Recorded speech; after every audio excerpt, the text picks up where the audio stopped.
British MPs have delivered a defeat to Prime Minister Theresa May's Brexit plans by giving Parliament the final say on any exit agreement with the European Union.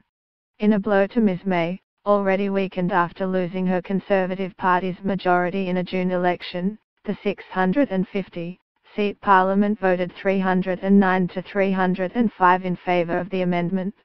Up until the last minute of an often bitter debate in Parliament, Ms May's team tried to convince politicians in her party to give up their demands and side with the government, fearful the move will weaken its hand in tough Brexit negotiations.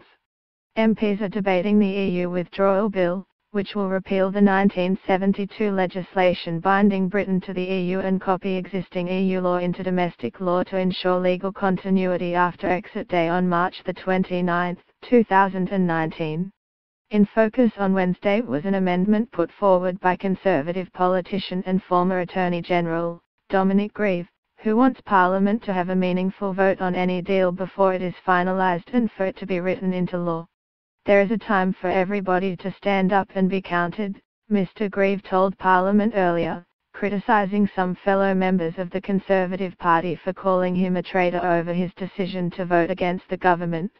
He dismissed a last-minute pledge by Justice Minister Dominic Raab for the government to write the promise of a meaningful vote into law later on its journey through both houses of Parliament as coming too late. The government was disappointed by the vote, a spokeswoman said in a statement, adding that this amendment does not prevent us from preparing our statute book for exit day. But with Ms May due at an EU summit on Thursday to encourage the other 27 leaders to approve a move to the second phase of Brexit talks and begin a discussion about future trade, the defeat comes at a difficult time for the Prime Minister. The EU withdrawal bill has been the focus of 7 days of often bitter debate, underscoring the deep divisions over Brexit not only among the Conservatives but also in the main opposition Labour Party and across the country. It has also highlighted Ms May's weakness. In June, she gambled on a snap election to strengthen her party's majority in the 650-seat Parliament, but instead bungled her campaign and ended up with a minority government propped up by the 10 votes of a small, pro-Brexit Northern Irish party. Since then she has struggled to assert her authority over a Conservative Party which is deeply divided over the best route out of the EU. Theresa May has resisted democratic accountability.